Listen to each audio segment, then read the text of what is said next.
చాలా మంది కూడాను పెట్టుబడి పెట్టి డబ్బులు సేవ్ చేయాలి అనుకుంటారు, కానీ ఎక్కడ సేవ్ చేయాలో తెలియక సతమతమవుతూ ఉంటారు. అయితే ఇవాళ నేను ఒక బెస్ట్ సేవింగ్ స్కీమ్ గురించి మీకు చెప్పబోతున్నాను. అదే చిట్ ఫండ్స్. అసలు చిట్ ఫండ్స్ అంటే ఏంటి, ఇవి ఎలా వర్క్ అవుతూ ఉంటాయి, ఇందులో ఎన్ని రకాలు ఉంటాయి, రిజిస్టర్డ్ చిట్ ఫండ్స్ అంటే ఏంటి, నాన్ రిజిస్టర్డ్ చిట్ ఫండ్స్ అంటే ఏంటి, చిట్ ఫండ్స్ లో మోసాలు జరగకుండా ఎక్కడ ఎప్పుడు ఎలా పెట్టుబడి పెట్టాలి, at the same time friendship చిట్టి అంటే ఏంటి, నార్మల్ చిట్టి అంటే ఏంటి, ఈ విషయాలన్నీ కూడా నేను మీకు ఈరోజు ఈ వీడియోలో చెప్పబోతున్నాను. సో వీడియోని మిస్ అవ్వకుండా ఎండ్ వరకు చూసేయండి. నమస్తే, welcome to business buzz with Rajeev Pasupuleti on Suman TV. So let's start. So chit funds అనేవి సాంప్రదాయబద్ధంగా గత కొన్ని సంవత్సరాలుగా మన భారతదేశంలో ప్రాచుర్యం పొందినవన్నమాట. సో ఇదేంటి అంటే ఒక సేవింగ్స్ కింద, అదేవిధంగా ఒక లోన్ లాగా కూడా అందరికీ కూడా ఉపయోగపడుతూ ఉంటాయి. సో ఇవి ఎలా వర్క్ అవుతూ ఉంటాయి ఏంటి క్లియర్గా మీకు చెప్తాను, చూడండి. సో చిట్ ఫండ్స్ అనేవి సేవింగ్స్ ప్లస్ లోన్. సో మీకు డబ్బులు సేవ్ అవుతూ ఉంటాయి, అట్ ది సేమ్ టైం ఒకవేళ మీకు కనుక డబ్బులు ముందుగా కావాలి ఎమర్జెన్సీగా అంటే మీరు ముందుగా తీసుకోవచ్చు, అది మీకు ఒక లోన్ లాగా ఉపయోగపడుతూ ఉంటుంది.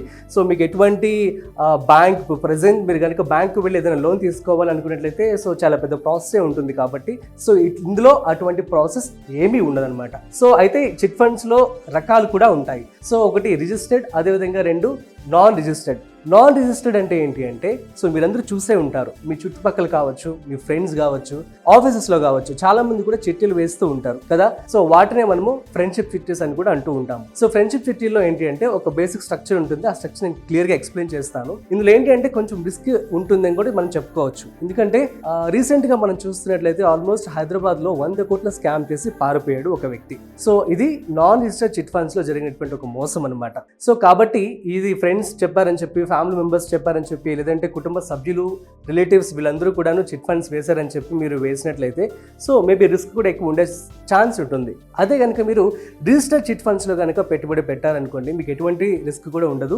అది ఎలా వర్క్ అవుతుందో కూడా నేను చెప్తాను, చూడండి. ఇందులో దీన్ని మనము నార్మల్ చిట్టి అని చెప్పి కూడా అంటూ ఉంటాము. అయితే నార్మల్ చిట్టికి ఫ్రెండ్షిప్ చిట్టికి డిఫరెన్స్ ఏంటో నేను క్లియర్గా మీకు ఎక్స్ప్లెయిన్ చేస్తాను. యాక్చువల్లీ ఈ మోసాలు ఎప్పుడైతే జరుగుతూ ఉన్నాయో అండ్ ఆ టైంలో గవర్నమెంట్ కూడాను సో 1982 చిట్ యాక్ట్ అనేది ఒకటి తీసుకురావడం జరిగింది. సో కాబట్టి మీరు కనుక చిట్టీలో కనుక ఇన్వెస్ట్మెంట్ చేయాలి అనుకున్నట్లయితే, చిట్టి కనుక వేయాలి అనుకుంటున్నట్లయితే ఎప్పుడు కూడాను ప్రాపర్ రూల్స్, రిజిస్టర్డ్ చిట్ ఫండ్స్లో మాత్రమే మీరు ఈ యొక్క చిట్టి అనేది వేయండి. సో అదే ఇప్పుడు నేను మీకు చెప్పబోతున్నాను నార్మల్ చిట్టి. సో 1982 యాక్ట్ ప్రకారం సో వీళ్ళేంటంటే ఆర్ఓసి, రిజిస్టర్డ్ ఆఫ్ చిట్స్ అని చెప్పి సో పర్టికులర్ స్టేట్ గవర్నమెంట్ అనేది రన్ చేస్తూ ఉంటుందన్నమాట. సో వారి దగ్గర నుంచి మీరు రిజిస్ట్రేషన్ అనేది చేసుకోవాల్సి ఉంటుంది. అయితే ఇప్పుడు మనము చిట్టీలో రెండు రకాలు చెప్పాం కదా. సో ఫ్రెండ్షిప్ చిట్టి, అదేవిధంగా నార్మల్ చిట్టి, ఈ రెండు కూడా ఎలా వర్క్ అవుతాయో ఇప్పుడు మనం చూద్దాం. సో ఇక మనం చూస్తున్నట్లయితే నాన్ రిజిస్టర్డ్ చిట్ ఫండ్స్ అనేవి ఎలా వర్క్ అవుతూ ఉంటాయి. ఇందులో మనకు కొంచెం రిస్క్ అయితే ఉంటుంది. సో ఇది ఫ్రెండ్స్ కావచ్చు, ఫ్యామిలీ మెంబర్స్ కావచ్చు, చుట్టుపక్కల వాళ్ళందరూ కూడా వేస్తూ ఉంటారు. సో ఇప్పుడు క్లియర్గా మీకు నేను నాన్ రిజిస్టర్డ్ చిట్ ఫండ్స్ అనేవి ఎలా వర్క్ అవుతాయో చెప్తా, చూడండి. సో ఇది నాన్ రిజిస్టర్డ్ అనమాట, వీళ్ళు ఎక్కడా కూడా రిజిస్ట్రేషన్ చేసుకోలేదు. సో అక్కడే తెలిసిపోతుంది కొంచెం రిస్క్ అని చెప్పి. నెక్స్ట్ సో దీన్ని ఫ్రెండ్షిప్ చిట్టి అని కూడా అంటూ ఉంటాము. సో ఫర్ ఎగ్జాంపుల్ నేను ఒక ఎగ్జాంపుల్ చెప్తాను. ఒక 25 నెలలకి ₹1,00,000 చిట్టి కాబట్టి లెటస్ టేక్ ABCM అనేవాడు ఒకడు ఆర్గనైజర్ అనమాట. సో ఎవరైతే చిట్టి రన్ చేస్తూ ఉన్నారో తనని ఆర్గనైజర్ అని చెప్పి మనం అంటాము. సో నెక్స్ట్ వచ్చేసి Y. సో ఎట్లా అంటే ఇది ఆల్ఫాబెట్స్ 26 కాబట్టి సో Y25 గా మీరు బ్లైండ్ గా అర్థం చేసుకోండి. సో నెక్స్ట్ వచ్చేసి చిట్ వాల్యూ వచ్చేసి మనకి ₹1,00,000. ఎంత? ₹1,00,000. సో 25 నెలలకి ₹4,000 పర్ మంత్ కట్టాల్సి ఉంటుంది. అయితే ఇప్పుడు 25 × 4,000 సో ఒక్కొక్కరు కడుతూ ఉంటారు కాబట్టి అది ₹1,00,000. సో ఇది నార్మలే. ఫర్ ఎగ్జాంపుల్ ఇప్పుడు ఏ ఉన్నాడు, ఏకి అర్జెంట్గా డబ్బులు కావాలి. సో ఇప్పుడు ఏం చేశాడు, ఏ చిట్టి కావాలి ₹1,00,000 అని చెప్పి తీసుకున్నాడు. సో ఇందులో ఇంకొక విషయం మీకు చెప్పాలి నేను, ఇక్కడ ఏంటి అంటే ఫిక్స్డ్ ఉంటుంది అంతా కూడా. ఫర్ ఎగ్జాంపుల్ 25 మంది నా ఫ్రెండ్సే కాబట్టి సో అరే నాకు ఈ మంత్ నాకు అవసరం ఉంది, నేను తీసుకుంటా ఫస్ట్ అని చెప్పి, లేదంటే ఇంకో పర్సన్ వచ్చి నేను సెకండ్ మంత్ తీసుకుంటా, థర్డ్ మంత్ తీసుకుంటా అని చెప్పి మీకు మీరు అమాంగ్ యువర్ సెల్ఫ్ మాట్లాడుకొని ఆ విధంగా తీసుకోవచ్చు. లేదనుకోండి సో వాళ్ళు ఏం చేస్తూ ఉంటారంటే ఒక బాక్స్లో పేర్లన్నీ పెట్టేసి తీస్తారనమాట. సో దాన్ని బట్టి ఎవరికి వస్తే వాళ్ళకి ఆ చిట్టి అనేది ఇవ్వడం జరుగుతుంది, ఆ అమౌంట్ అనేది ఇవ్వడం జరుగుతుంది అనమాట. ఓకే. సో ఇప్పుడు మనం చూస్తున్నట్లయితే ఏకి అర్జెంటుగా అవసరం ఉంది, చెప్పాడు నాకు ఈ నెలలో కావాలి, ఫస్టే కావాలి అని చెప్పి. సో అతనికి ₹1,00,000 ఇచ్చేస్తారు. చూడండి, అయితే ఆ ₹1,00,000 ఎలా ఇస్తారో కూడా చూడండి మీరు. ఫస్ట్ మంత్ కదా, సో ఆర్గనైజర్ ఉన్నారు కదా, సో తను కమిషన్ తీసుకుంటారనమాట. మీరు ఎక్కడ చిట్టీలోకి వెళ్ళినా కూడా ఖచ్చితంగా 5% అనేది వాళ్ళు తీసుకోవడం జరుగుతుంది, ఆర్గనైజర్స్ ఎవరైతే ఉన్నారో వాళ్ళు. సో అందులో భాగంగా ₹1,00,000 చిట్టి ఏకి వచ్చేసింది. ఓకే, ఈ టోటల్ అమౌంట్ అనేది ఆర్గనైజర్ దగ్గరికి వెళ్ళిన తర్వాత ఆర్గనైజర్ ఏం చేశాడు, ₹5,000 తన కమిషన్ తీసుకున్నాడు అనమాట. ఈ 5% అనేది కూడాను కమిషన్. సో మిగిలిన అమౌంట్ ఎంత, ఈ 95,000 రూపాయలు ఏకి ఇస్తాడు. ఓకే, అర్థమైంది కదా. సో ఇప్పుడు నెక్స్ట్ మంత్లో బి కావాలనుకున్నాడు. సో బీకి అప్పుడు ఎంత వస్తుంది అమౌంట్? 96,000. అది ఎలా వస్తుందో నేను మీకు క్లియర్గా చూపిస్తాను, చూడండి. సో ఇప్పుడు ఏ పాట పాడుకున్నాడు, అతనికి 95,000 రూపాయలు డబ్బులు రావడం జరిగింది. మరి ఏ సెకండ్ మంత్ నుంచి ఎంత డబ్బులు కట్టాలి? యాక్చువల్లీ 4,000 రూపాయలు కదా కట్టేది, కానీ సెకండ్ మంత్ నుంచి తనకి 1,000 రూపాయలు ఎక్స్ట్రా కట్టాల్సి ఉంటుంది అనమాట. సో అందులో భాగంగా ఏ వచ్చేసి నెక్స్ట్ మంత్ నుంచి, సెకండ్ మంత్ నుంచి 5,000 కడతాడు. అప్ టు 25 నెలలు, ఇంకా ఎంతైతే పెండింగ్ ఉందో అన్ని నెలలు కూడా తను 5,000 కడతాడు. ఇప్పుడు మనము బి సెకండ్ మంత్ లో నాకు కావాలి డబ్బులు అని చెప్పి అడిగాడు. సో బికి ఎలా వస్తుందో చూద్దాం. వన్స్ అగైన్ మీకోసం క్లియారిటీ కోసం ఇవ్వడం జరుగుతుంది. ఏ వచ్చేసి 95,000 తీసుకున్నాడు. సో సెకండ్ మంత్ లో బి పాడుకున్నాడు. బి పాడుకుంటే ఎంత డబ్బులు వస్తాయి చూడండి. సో ఇది ఆర్గనైజర్ కి వచ్చే అమౌంట్ అనమాట. సో మీ అందరికి కన్ఫ్యూజన్ రావచ్చు, ఏంటి మళ్ళీ ఇక్కడ 97 చూపిస్తున్నారు, 96 చూపిస్తున్నారు, ఇక్కడ 1,000 చూపిస్తున్నారు అని చెప్పి. ఇది ఆర్గనైజర్. మీరు అంతా డబ్బులు ఇచ్చేసిన తర్వాత ఆర్గనైజ్ చేతికి వెళ్తాయి కదా, వెళ్ళిన తర్వాత తన కమిషన్ తీసుకొని మీకు డబ్బులు ఇస్తాడనమాట అట్లా. సో ఇప్పుడు బి పాడుకున్నాడు. పాడుకున్న తర్వాత సెకండ్ మంత్ లో తనకి ఎంత వస్తుంది? 1,01,000. ఈ 1,000 ఎక్కడి నుంచి వచ్చింది అనుకుంటున్నారు? ఇందాక ఏ తీసుకున్నాడు కదా, ఏ పాట పాడుకున్న తర్వాత తను మంత్లీ ఎంత పే చేయాల్సి ఉంటుంది? 5,000. అక్కడ ఒక 1,000 రూపాయలు ఎక్స్ట్రా అయింది కదా, ఆ ఎక్స్ట్రా అమౌంట్ ఇదనమాట, 1,000 రూపాయలు. సో అట్లా ఇందులో భాగంగా ఆర్గనైజర్ ఏం చేస్తాడు? తన కమిషన్ 5,000 కదా, ఈ 5,000 తీసేస్తాడు. తీసేసిన తర్వాత మైనస్ ఎంత వస్తుంది? 1,01,000 మైనస్ 5,000. 1,01,000 plus minus 5,000. 5కే తీసేస్తే ఎంత వస్తుంది మనకి? 96,000. సో 96,000 అనేది బికి ఇవ్వడం జరుగుతుంది. సేమ్ అదే విధంగా థర్డ్ సి పాడుకున్నాడు. సి పాడుకున్నట్లయితే తనకి ఆర్గనైజర్కి ఎంత డబ్బులు వస్తూ ఉంటాయి? 1,02,000. ఎందుకు వస్తుంది 1,00,000? ఇంకో 1,000 పెరిగింది. ఇక్కడేమో 1,000 ఉంది, 1,01,000. అండ్ థర్డ్ మంత్ నుంచి 1,02,000 ఎందుకు వచ్చింది? ఇక్కడ మనకి బి కూడా యాడ్ అయ్యారనమాట. సో బి 2 months 4,000 కట్టాడు. థర్డ్ మంత్ నుంచి బి వచ్చేసి 5,000 కడతాడు. ఏ 5,000 కట్టాడు, అక్కడ ఒక 1,000 యాడ్ అయింది. బి ఇంకొక 5,000 కడతాడు, అక్కడ ఒక 1,000 యాడ్ అయింది. సో 2,000 కదా. సో ఆ 2,000 ఇదనమాట, 1,02,000. ఇందులో నుంచి ఆర్గనైజర్ 5,000 తీసేస్తాడు. తీసేస్తే మిగిలిన అమౌంట్ ఎంత? 97,000. ఈ విధంగా సికి ఇవ్వడం జరుగుతుంది అనమాట. ఇదే విధంగా ఫాలో అవుతూ వస్తూ ఉంటుంది. ఇక మనం వై దగ్గరకు వచ్చేసరికి ఎంత వస్తుంది చూడండి, 1,20,000. సో ప్రాఫిట్, ఎందుకంటే అందరూ కూడా ఎర్లీగా తీసేసుకుంటూ ఉన్నారు కదా. తీసేసుకున్న ఎవరైతే ఫస్ట్ ఎర్లీగా పాట పాడుకొని అమౌంట్ తీసుకుంటారో వాళ్ళు నెక్స్ట్ మంత్ నుంచి 1,000 రూపీస్ ఎక్స్ట్రా కడతారనమాట. అది యాడ్ అవుతూ వస్తూ ఉంటుంది. అట్లా వైకి వచ్చేసరికి 1,20,000 రావడం జరుగుతుంది. సో ఇక్కడ ఎంత వస్తుందంటే ఆర్గనైజర్కి 25వ నెలలో 1,25,000 వస్తుంది. అతని కమిషన్ ఎంత? మైనస్ 5,000. తీసేస్తే 1,20,000. ఈ సేమ్ అమౌంట్ అనేది వైకి రావడం జరుగుతుంది. సో మనం చూస్తున్నట్లయితే ఇక్కడ 2 విషయాలు మనం గమనించాలి. ఏకేమో ఓవరాల్గా ఈ చిట్టి కంప్లీట్ అయ్యేసరికి 24,000 కట్టాల్సి వస్తుంది. అదేవిధంగా వైకేమో 20,000 ప్రాఫిట్ వస్తుంది. ఇది ప్రాఫిట్. సో దీన్ని మనం 2 విధాలుగా చూడొచ్చు. సో ఫర్ ఎగ్జాంపుల్ ఏ ఏంటంటే తనకి ఇప్పుడు 95,000 రావడం జరిగింది కదా, 95,000 ఆన్ ది స్పాట్ కావాలని అడిగాడు. చక్క చిట్టి కాబట్టి వచ్చేసింది. కానీ ఏ కనుక ఈ డబ్బులు ఏదైతే 95,000 రూపాయలు ఉందో ఆర్ 1,00,000 రూపాయలు, సో బయట ఎక్కడికైనా వెళ్ళి తీసుకోవాలనుకున్నారు లోన్ కింద, అది కూడా 2 రూపాయల వడ్డీ కింద. సో అప్పుడు ఎంత వస్తుంది ఏకి? ఆ ఇంట్రెస్టే 2 రూపాయల వడ్డీ మీద 2,000 పడుతుంది 1,00,000 రూపాయలకి కదా. సో 24 నెలలు కాబట్టి 24 నుంచి 25 నెలలు వేసుకుందాం. సో 24 నెలలు, ఎందుకంటే ఫస్ట్ మంత్ తను డబ్బులు ఇస్తాడు కాబట్టి 24 నెలలు వేసుకుందాం. సో 24 నెలలకి 2 రూపాయలు వడ్డీ కింద 2,000 రూపాయలు 1,00,000 రూపాయల కింద చూస్తున్నట్లయితే 24 నెలలకి మనకి 48,000 రూపాయలు వస్తుందన్నమాట. కాబట్టి చిట్టి అనేది ఒక విధంగా కూడా మంచిదని చెప్పుకోవచ్చు.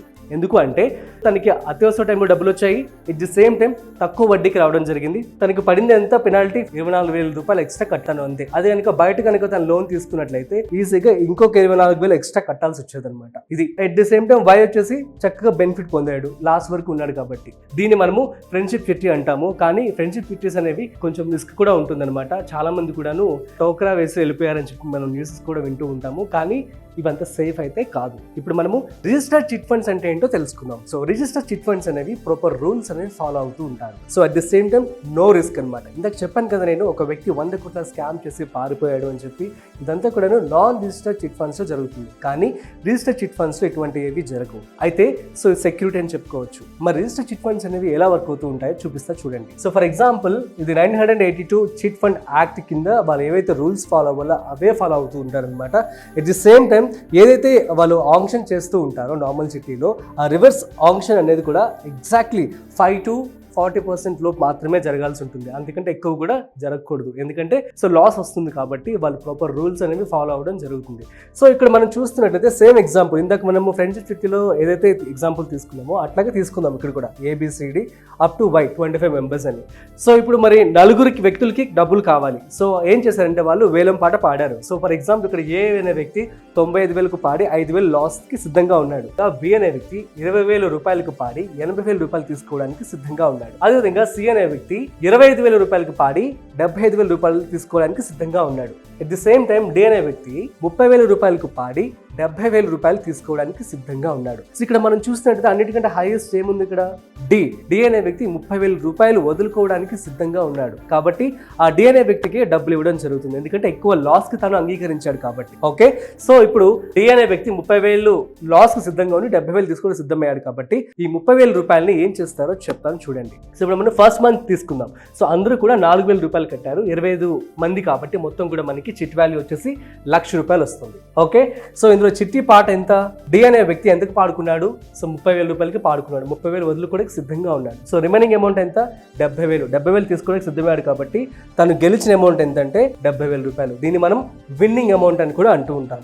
ఓకే, ఇప్పుడు ఆ 30,000 రూపాయలు ఏదైతే ఉందో చిట్టి పాట ఉంది కదా, ఈ 30,000 రూపాయలని ఎలా డివైడ్ చేస్తారు ఏంటి, అసలు ఈ 30,000 రూపాయలు ఏం చేస్తారు అనేది క్వశ్చన్ మార్క్ అనమాట. 30,000 లాస్ అంటే చాలా ఎక్కువ కదా. ఫర్ ఎగ్జాంపుల్ ఆర్గనైజర్ ఎం అని అనుకుందాం మనం. ఓకే, ఆర్గనైజర్ దగ్గరే 30,000 రూపాయలు వచ్చాయి. వచ్చిన తర్వాత ఏం చేస్తాడంటే తన యొక్క కమిషన్ ఉంటుంది కదా, కమిషన్ 5% దాన్ని తీసుకుంటాడు. 5,000 రూపీస్ తీసుకొని మిగిలిన అమౌంట్ ఏదైతే 25,000 రూపాయలు ఉందో ఈ అమౌంట్ ని 25 మెంబర్స్ కూడా డివైడ్ చేస్తాడు. సో దీన్ని మనం డివిడెండ్ అంటాము. సో ఎంతైతే అమౌంట్ వస్తుందో ఆ అమౌంట్ ని ఆ పర్టికులర్ నెక్స్ట్ మంత్ నుంచి తగ్గించి కట్టించుకుంటారు అనమాట. ఫర్ ఎగ్జాంపుల్ ఇప్పుడు ఫస్ట్ మంత్ 4,000 రూపాయలు అందరూ కట్టారు, మరి సెకండ్ మంత్ డబ్బులు ఎంత కట్టాలి వాళ్ళు అంటే ఇప్పుడు ఏదైతే డివిడెండ్ 25,000 రూపాయలు ఉందో డివైడెడ్ బై 25 మెంబర్స్ అనమాట. చేస్తే ఎంత వస్తుంది మనకి, 1,000 రూపాయలు వస్తుంది. దీన్ని మనము డివిడెండ్ అంటాము. ఈ 1,000 రూపాయలని 25 మెంబర్స్ కి కూడాను 1,000 తగ్గించి కట్టండి అని చెప్తారు. సో ఫస్ట్ 4,000 కాబట్టి ఇప్పుడు ఎంత కట్టాల్సి వస్తుంది, 3,000 మాత్రమే. అర్థమైంది కదా. సో 3,000 రూపాయలని వాళ్ళు కడుతూ ఉంటారనమాట. మరి సెకండ్ పర్సన్ కూడా తీసుకున్నారు అంటే ఎట్లా అని చెప్పి మీకు కన్ఫ్యూజన్ రావచ్చు. ఇది కూడా మీకు క్లియర్గా ఎక్స్ప్లెయిన్ చేస్తాను చూడండి. ఇప్పుడు ఫర్ ఎగ్జాంపుల్ సో ఏ అనే వ్యక్తికి 72,000 రూపాయలు రావడం జరిగింది.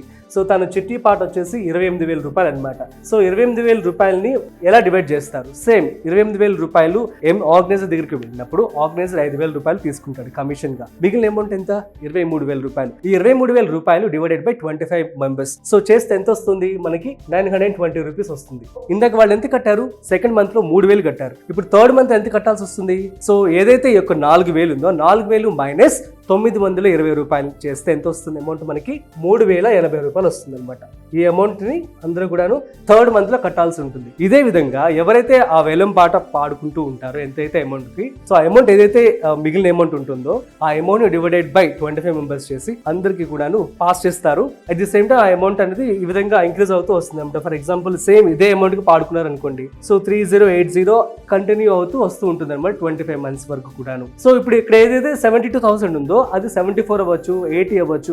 ఆ ఎక్కడ ఎంతైతే పాట పాడుకుంటారో సో మిగిలిన అమౌంట్ ఏదైతే ఉందో ఆ అమౌంట్ ను మాత్రమే వాళ్ళు డివిడెండ్ చేసి ఇస్తూ ఉంటారు అనమాట. అది మనకి 3080 థర్డ్ మంత్ అయింది కదా. సో ఫోర్త్ మంత్ వచ్చేసి 3,100 అవ్వచ్చు, ఫిఫ్త్ మంత్ వచ్చేసి 3,200 అవ్వచ్చు. అదే విధంగా అలా పెరుగుకుంటూ వెళ్తుంది అనమాట. సో ఈ విధంగా నార్మల్ చిట్టీస్ అనేవి వర్క్ అవుతూ ఉంటాయి. ఇప్పుడు మనం నార్మల్ చిట్టి తీసుకున్నాం. సో ఈ నార్మల్ చిట్టీలో మొత్తం టోటల్ అమౌంట్ వచ్చేసి ఎంత, chit value 1,00,000 rupees.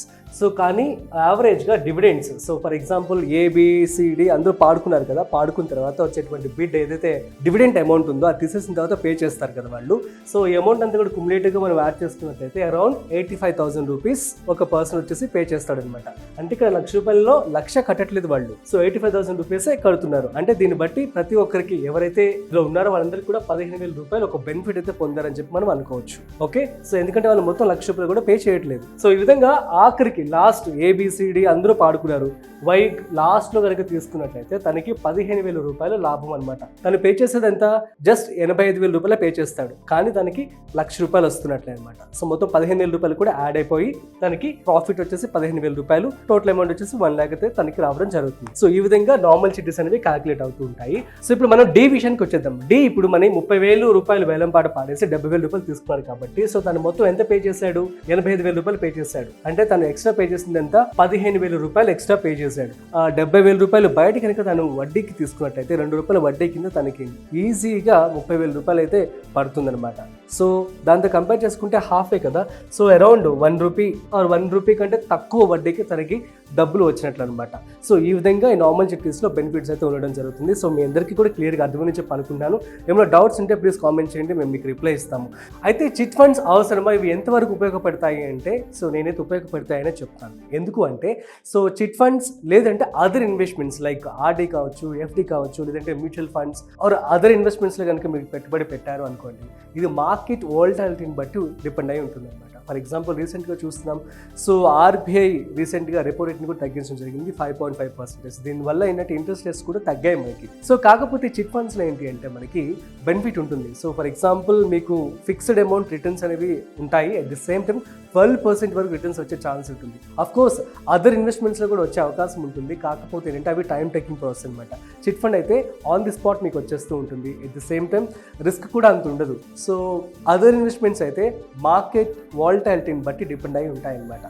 So that's it guys. So కాబట్టి నేనైతే ఎమర్జెన్సీకి ఉపయోగపడే విధంగా, అదేవిధంగా ఇన్స్టాంట్గా మీకు డబ్బులు కావాలనుకున్నట్లయితే సో బెస్ట్ యూజ్ అనమాట. సో ఈ చిట్ ఫండ్స్ అనేవి లోన్ ప్లస్ సేవింగ్స్ కింద మీకు ఉపయోగపడతాయి. సో ఎట్లా అనుకున్నట్లయితే సేవింగ్స్ రూపంలో మీరు చూసినట్లయితే 12% ఆఫ్ వడ్డీ మీకు రావడం జరుగుతుంది మీరు పెట్టుబడి పెట్టేటువంటి డబ్బులకి. అదేవిధంగా లోన్ రూపంలో కనుక మనం చూసుకున్నట్లయితే ₹1 కంటే తక్కువ వడ్డీకే మీకు డబ్బులు అనేవి రావడం జరుగుతుంది అనమాట. సో ఈ విధంగా మీకు చిట్ ఫండ్స్ అనేవి ఉపయోగపడుతూ ఉంటాయి అదర్ ఇన్వెస్ట్మెంట్స్తో కనుక పోల్చినట్లయితే. సో మరి ఇటువంటి chit funds registered and genuine and ఆన్లైన్లో రీసెంట్గా వచ్చినటువంటి ఒక కంపెనీని నేను మీకు సజెస్ట్ చేయబోతున్నాను. సో మీరు కూడా ప్రాపర్ రీసెర్చ్ చేసి ఒకవేళ నచ్చినట్లయితే ఇన్వెస్ట్మెంట్ చేసుకోండి. సో ఈ కంపెనీ పేరు ఏంటంటే MyPaisa. ఇది ఇండియాలోనే #1 డిజిటల్ చిట్ ఫండ్ ప్లాట్ఫామ్ అనమాట. సో ఇది మీకు play store at the same time app store రెండింటిలో కూడా అవైలబుల్గా ఉంటుంది. నేను లింక్ అనేది వీడియో డిస్క్రిప్షన్లో ఇస్తాను, ఇప్పుడే వెళ్ళి మీరు డౌన్లోడ్ చేసుకొని చిట్ ఫండ్స్లో ఇన్వెస్ట్మెంట్ చేసుకోండి. అయితే ఈ యొక్క యాప్ అనేది ఎలా వర్క్ అవుతుందని క్లియర్గా మీకు స్టెప్ బై స్టెప్ చూపిస్తాను, చూడండి. ఒకసారి మీరు ఇన్స్టాల్ చేసుకున్న తర్వాత ఫస్ట్ మీకు లాంగ్వేజ్ కూడా చూపిస్తుంది అనమాట. సో ఆ తర్వాత మీరు లాంగ్వేజ్ సెలెక్ట్ చేసుకోండి అండ్ ఇందులో క్లియర్గా డీటెయిల్స్ అనేవి కూడా ఉంటాయన్నమాట. మనం చూసినట్లయితే వెల్కమ్ టు MyPaisa అని చెప్పి ఉంది, India's most trusted digital chit app అని చెప్పి మనం చూస్తూ ఉన్నాం. సో ఇక్కడ మీరు సైన్ అప్ అవ్వాల్సి ఉంటుంది అనమాట. లాగిన్ అవ్వండి. ఇక్కడ మీరు ఎలా రిజిస్ట్రేషన్ చేసుకోవాలంటే మీకు మొబైల్ నెంబర్ ఇవ్వండి. ఇక్కడ enter your mobile number, OTP అనేది రావడం జరుగుతుంది అనమాట మీకు. సో ఒకసారి ఓటీపీ మీరు ఫిల్ చేసిన తర్వాత కంటిన్యూ అని కొట్టండి. అగైన్ ఇక్కడ మీ యొక్క డీటెయిల్స్ అన్ని కూడా ఇవ్వాల్సి ఉంటుంది, నేమ్ కావచ్చు, తర్వాత మెయిల్ ఐడి. సో ఇచ్చేసిన తర్వాత క్రియేట్ అనే అకౌంట్. సో ఇక్కడ ఇంకా మీ యొక్క అకౌంట్ అనేది క్రియేట్ అయిపోయినట్లే. సో నేను ఒక ఎగ్జాంపుల్ సునీల్ అనే పేరుతో నేను మీకు రిజిస్ట్రేషన్ చేసి చూపిస్తున్నాను అనమాట, సునీల్. ఓకే, సో ఇక్కడ చూసారు కదా మీరు, fully complaint with the chit fund act 982. ఇందాక నేను చెప్పాను కదా. సో ఈ యాక్ట్ ఎవరైతే యూజ్ చేస్తున్నారో వాళ్ళు జెన్యున్గా చిట్ ఫండ్స్ అనేవి రన్ చేస్తున్నారని చెప్పి అర్థం. ఎటువంటి రిస్క్ అనేది ఉండదు. సో ఏమైనా వచ్చినా కూడా మీరు వెళ్ళి వెంటనే కంప్లైంట్ కూడా ఇవ్వచ్చు. సో ఇది క్లియర్గా ఇందులో ఉందన్నమాట. So registered with ministry of corporate affairs at the same time Bharat inclusion initiative అనమాట. సో ఈ యొక్క సర్టిఫికేట్స్ కూడా వాళ్ళు ఇక్కడే పొందుపరిచారు. ఆ సర్టిఫికేట్స్ కనుక మీకు కావాలనుకుంటే వ్యూ లైసెన్సెస్ అండ్ సర్టిఫికేట్స్ మీద క్లిక్ చేయండి. సో ఆ సర్టిఫికేట్స్ ఏవైతే ఉన్నాయో అవన్నీ కూడా మీకు నెక్స్ట్ స్లైడ్స్లో చూపిస్తారనమాట. సో నెక్స్ట్ ఇక్కడ మనం ఈ స్లైడ్లో చూస్తున్నట్లయితే ఇక్కడ అసలు చిట్ అనేది ఎలా వర్క్ అవుతుందో కూడా క్లియర్గా వాళ్ళు ఇవ్వడం జరిగింది. 5 lakhs చిట్ అమౌంట్ అని చెప్పి 100 members participating. So contributes 5K per month each అని చెప్పి క్లియర్గా కూడా వాళ్ళు ఇవ్వడం జరిగింది. 3 members పార్టిసిపేటెడ్. నెక్స్ట్ ఇక్కడ కంపెనీ యొక్క డీటెయిల్స్ కూడా ఇంకొంచెం ఇవ్వడం జరిగింది. సో సేవింగ్స్ ఆల్మోస్ట్ 400 కోట్ల రూపాయలు వారు రన్ చేస్తూ ఉన్నారట. At the same time auction turn over వచ్చేసి 100 కోట్ల రూపాయలుగా ఉంది. అండ్ చిట్ సబ్స్క్రైబర్స్ వచ్చేసి ఇప్పటికే ఆల్మోస్ట్ 20,000 మందికి పైగానే ఉన్నారు. అదేవిధంగా ఇంట్రెస్ట్ రేట్ వచ్చేసి 11.5% ఈక్వల్ టు మ్యూచువల్ ఫండ్స్ అని చెప్పి అనుకోవచ్చు. నెక్స్ట్ ఫిజికల్ బ్రాంచెస్ వీళ్ళకి 20కి పైగా బ్రాంచెస్ అయితే అవైలబుల్గా ఉన్నాయి త్రూఅవుట్ ఇండియా. నెక్స్ట్ వచ్చేసి అప్లికేషన్ యూజర్స్ ఈ యాప్ని ఆల్మోస్ట్ 150,000 మందికి పైగానే వాడుతూ ఉన్నారు. ఓకే, సో ఇక్కడ మీరు క్లిక్ చేసి మీరు వారికి ఏ బ్రాంచెస్ ఉన్నాయి, ఎక్కడ ఉన్నాయి కూడా తెలుసుకోవచ్చు. దీని మీద క్లిక్ చేసినట్లయితే వ్యూ లైసెన్స్ అండ్ సర్టిఫికేట్ అని చెప్పి క్లియర్గా ఉంది, దీని మీద క్లిక్ చేయండి. ఇక్కడ వారి యొక్క లైసెన్స్ అదేవిధంగా సర్టిఫికేషన్స్ అన్నీ కూడా పొందుపరిచారు. మీరు చూస్తున్నట్లయితే ఫస్ట్ వన్ వచ్చేసి company registration on MCA website అని చెప్పింది.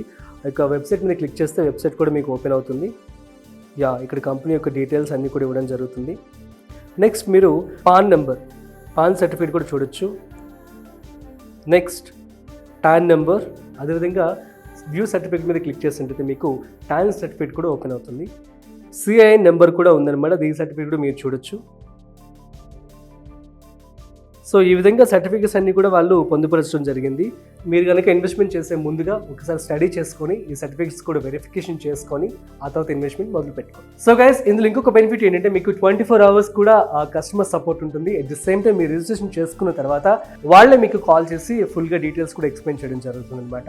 మీ పొదుపుకి, మీ భవిష్యత్తుకి ఇప్పుడే ప్లాన్ మొదలు పెట్టండి. ఇంకెందుకు ఆలస్యం, ఇప్పుడే మైపాస్ యాప్ ని డౌన్లోడ్ చేసుకొని మీ చిట్టిని మొదలు పెట్టండి. ఇది ఇండియాలో one of the #1 digital chit fund company MyPaisa. So link అయితే డిస్క్రిప్షన్ లో అవైలబుల్ గా ఉంటుంది. సో వెళ్ళి మీరు డౌన్లోడ్ చేసుకొని చిట్ ఫండ్ లో ఇన్వెస్ట్మెంట్ చేసుకోండి. That's it. సో మీ అందరికీ చిట్ ఫండ్స్ గురించి పూర్తిగా అర్థమైంది చెప్పి అనుకుంటున్నాను. సో దీనికి సంబంధించి ఏమైనా డౌట్స్ ఉంటే కామెంట్ చేయండి, మేము మీకు రిప్లై ఇస్తాము. అండ్ ఈ యొక్క మైపైసా యాప్ లింక్ అనేది డిస్క్రిప్షన్ లో ఉంటుంది, మీరు వెళ్ళి డౌన్లోడ్ చేసుకోవచ్చు. మరొక ఇంట్రెస్టింగ్ కాంటెంట్ తో మళ్ళీ కలుద్దాం. అంతవరకు చూస్తూనే ఉండండి Suman TV. This is Rajeev signing of.